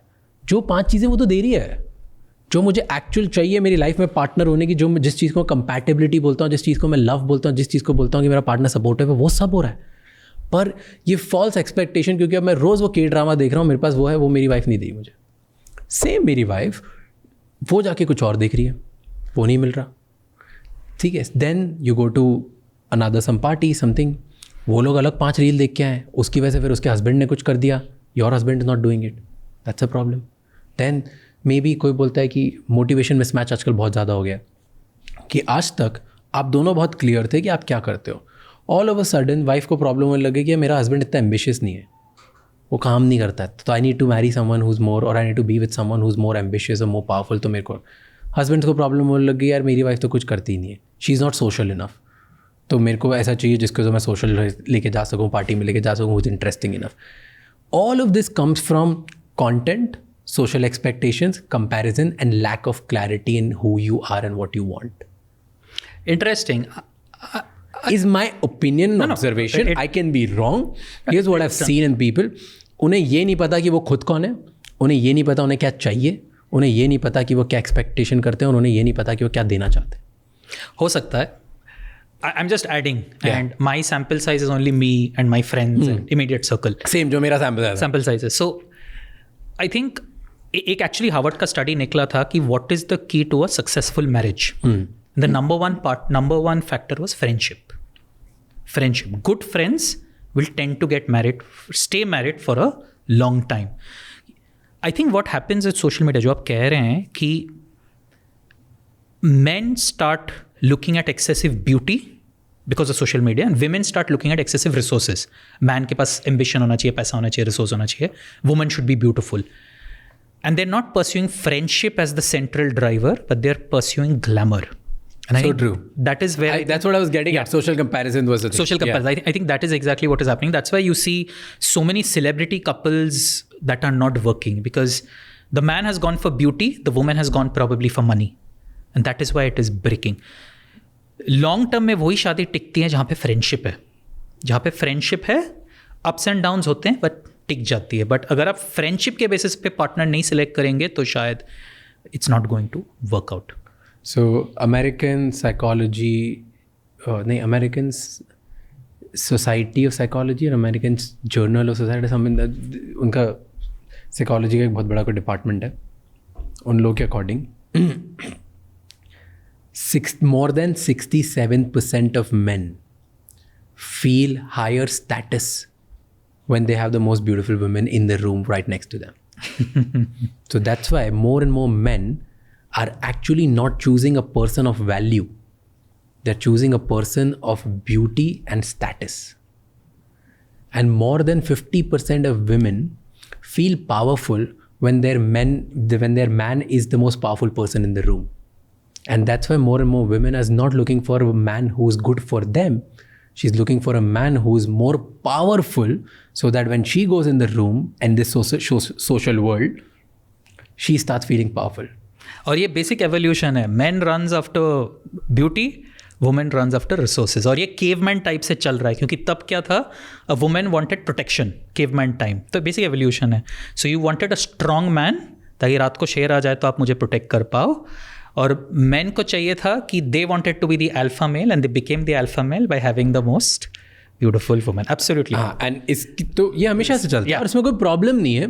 प्रॉब्लम अब क्या हो गई है, प्रॉब्लम क्या हो गई है कि अब ना हम चूज़ तो कर लेते हैं इसी बेसिस पे, जो हमारा बेस्ट है उनके लिए बेस्ट है, जो भी वैल्यू सिस्टम है, जो भी जिस चीज़ में भी ब्यूटी देखते हैं, कोई लुक्स पे ब्यूटी देखता है, कोई हार्ट पे ब्यूटी देखता है, कोई माइंड में ब्यूटी देखता है, कोई मल्टीपल चीज़ें, राइट। वो दोनों मैच तो करते हैं। मैच करने के बाद जब रिलेशनशिप में आते हैं, उसके बाद एक इल्यूजन में रह रहे हैं बिकॉज ऑफ सोशल मीडिया, कि देयर आर एंडलेस ऑप्शंस। भले वो आपके लिए ऑप्शन है भी नहीं पर बिकॉज आपको रोज़ इंस्टाग्राम पे 50,000 लोग दिखते हैं, आपके पास टिंडर है, बम्बल है, सोसाइटीज़ हैं, कॉन्सर्ट्स हैं, प्लेसेस हैं, ट्रैवल है, आपको ऑप्शन ही ऑप्शन हर दिखते हैं। आपको लगता है wow that's like full sea is full of fishes. Maybe आप वो सिर्फ इल्यूजन है, वो आपके लिए है भी नहीं ऑप्शन, बट आपको लगता है इतने सारे ऑप्शन है, तो you constantly keep telling yourself कि maybe what if there someone better, what if someone's better. So अगर मुझे ज़्यादा रिसोर्सफुल चाहिए तो maybe someone's better more resourceful than this person. Oh, maybe there's someone better, more beautiful than whatever that line is जो आपने draw करी थी relationship में आने के लिए, अब आपको लगती है कि ओ इतने ज़्यादा हैं दुनिया में चीज़ें तो ठीक है. Have you heard of that illusion की वजह से हम जीते हैं. And if you just want to complete with that, there's a phenomena, इसको बोलते हैं frequency illusion phenomena. आप जिस चीज़ पे फोकस करते हो वही आपको ज़्यादा दिखती है. तो अगर आपने सोच लिया कि यार मेरे बॉयफ्रेंड से या मेरे हस्बैंड से या मेरी वाइफ से या मेरी गर्लफ्रेंड से बेटर है ऑप्शन मेरे पास, एक बार आपने देख लिया, आप दूसरी बार भी देखते हो, तीसरी बार भी देखते हो, फिर आपको हर जगह हर सिचुएशन में वही दिखने लग जाती है. आपको पहले इंस्टाग्राम पे दिखें, फिर वो ट्विटर पे भी दिखेंगे, फिर वही आपको पार्टीज़ में भी दिखेंगी, वही आपको डेटिंग ऐप्स में मिलेंगी, वही आप ट्रैवल जब करोगे तब दिखेंगे. Frequency illusion, your brain is getting trained to frequently just spot on this one opportunity. आप एक बस में जाओगे जहाँ पे 15 लड़कियाँ हैं और 50 लड़के हैं, लेकिन आप 15 लड़कियों पे ही ध्यान देगा, इतनी लड़कियाँ तो single. That is the problem. We are actually training our brains to be in an illusion that there are better options, but actually better options is not found, it's built. Yeah. And people miss on that. Yeah. So, I mean, I was just going to add on. You've heard of the ick factor? ICK? Yeah, I know. हाँ, go ahead, explain. Ick factor. So, I'll talk of two things. One is... मैं एक movie देखा था, इसमें थी. So, एक है कि जो डेटिंग ऐप से कभी मीनिंगफुल रिलेशनशिप बहुत कम बनते हैं. क्योंकि क्या होता है, आपने किसी ने आपका प्रोफाइल एक्सेप्ट किया तो एक डोपामाइन किक मिलता है. फिर आपको सेकंड टाइम और डोपामाइन किक चाहिए, तो वापस उसी ऐप में जाएंगे, होपफुली एक और लेंगे. बट वो second time dopamine kick is not as good as the first time. Marginal utility का प्रिंसिपल है. तो फिर आपको और चाहिए, एक और डोपामाइन किक चाहिए, तीसरा आ गया, तीसरे को मैच करने के लिए चौथा नहीं है, चौथा और पांचवा चाहिए. तो ये नेवर एंडिंग स्क्रोल चलता है. इसलिए जो आप कह रहे हैं ये उसकी अंडरलाइंग साइकोलॉजी है. And that is why I think US में एक और ट्रेंड बना है कि when it comes to dating, a lot of couples are now looking at offline events and they're seeing real connection तो offline event में बनता है. Let's go to offline events and let us pursue. The ick factor is very interesting. I am not Gen Z, but मैं इसके बारे में पढ़ रहा था. अपने 90s में एली मैकबील सीरीज़ देखिए, बहुत हिट थी. एली मैकबील एक सीरीज़ थी, तो उसमें ये टर्म पहली बार आया था. बेसिकली ICK का मतलब ये है कि the boy and the girl are in a stable relationship, मगर there is one small act which the either person does and as a result of which आपको लगता है इसके साथ तो रहना ही नहीं चाहिए. और वो स्मॉल एक्ट इतना हो सकता है कि मेरे को चॉपस्टिक यूज़ करना नहीं आता, मेरे लिप्स में मैंने क्रीम नहीं लगाया, या मैं खाने के टाइम फोक और स्पून गलत हाथ में रखा हूँ. तो बिकॉज ऑफ दैट मुझे लगता है इसके साथ मैं कैसे रह सकता हूँ. And that is the ick factor which is also contributing a lot to issues that have it is big. आप छोटी चीज को इतनी बड़ी बना देते हो कि then you start hating it. एक आ गई मेरे को, अब नहीं करना, अब तो नहीं करेंगे, because you think मेरे पास उतने सारे options है, जब शायद options है ही नहीं. हाँ, that's a But interesting. Thank you so much for coming here. Actually, thank you. मैं आपसे बात करते जा सकता हूँ. It's a never-ending conversation. I love it. हमने start किया था Indian work culture पे and we ended on loneliness and partners and wow, like it's always like that. If you've noticed, हमारा pattern ही होता है. Yes. And but thank you so much for coming again. Always a pleasure. Always a pleasure coming. Come like having you here, and I hope to see you again and again and again. We'll make this either a 6-monthly affair or a yearly affair to do this, but it's fun. You are doing very, very well. Just keep doing what you're doing. Thank you so much. Yeah. Lovely to see you. How are you? How is life? Very good. So in the beginning मुझे ऐसा लगता है कि कुछ तुम्हें ना एक डंडा पड़ा रहना चाहिए, राइट? तो उस टाइम पे जब मैं मूव किया था इंदौर से मुंबई, तो मेरा बजट था अराउंड 50,000 मैं रेंट दूंगा मैक्स, राइट? और वो वाला घर था 75,000. ओके. और मुझे बहुत अच्छा लगा. तो आई वाज लाइक कि अगर मैंने 75 लिया तो मुझे पड़ा रहेगा कि मैं ये एक्स्ट्रा 25,000 मुझे निकालने ही निकालने. I won't be able to be content, क्योंकि मैं 1 लाख रुपये महीने के आसपास पहुंच गया था कमाने के लिए. I was like I need to push it. So my motivation was more कि थोड़ा मैं, क्योंकि मेरा और कहीं खर्चा नहीं था, तो ऐसा कि मैं एक्स्ट्रा खर्चा करूँगा. तो that was this stupid logic I used to feed myself. It's not stupid. Shahrukh Khan की फिलोसफी है, घर अपने औकात से थोड़ा ज़्यादा लो. हाँ, आई नो. शाहरुख खान की फिलोसफी है ये. बट ये मुझे अभी पता चला शाहरुख खान की जब राजकुमार राव ने बोला और वो वायरल हुआ, उसके पहले मुझे नहीं पता था ये. Thank you so much for watching this podcast till the and. अब आपको 3 चीज़ें करनी है. सबसे पहले इस चैनल को सब्सक्राइब कर लो. नंबर 2, कॉमेंट्स में हमें बताओ कि और कौन से गेस्ट हैं एंड और ऐसे कौन से टॉपिक्स हैं जिनमें आप चाहते हो कि हम पॉडकास्ट बनाएं और आपकी उससे ज़्यादा बेटर हेल्प होगी एंड आपको ज़्यादा वैल्यू मिलेगी. एंड नंबर 3, ये एपिसोड किसी एक इंसान के साथ ज़रूर शेयर करना जिसकी लाइफ में एक पॉजिटिव चेंज आएगा, जिसको इस पॉडकास्ट कॉन्वर्जेशन सुनने के बाद लाइफ में हेल्प होगी, क्योंकि एक conversation is enough to change someone's life. I'll see you next time. Until then, keep figuring out.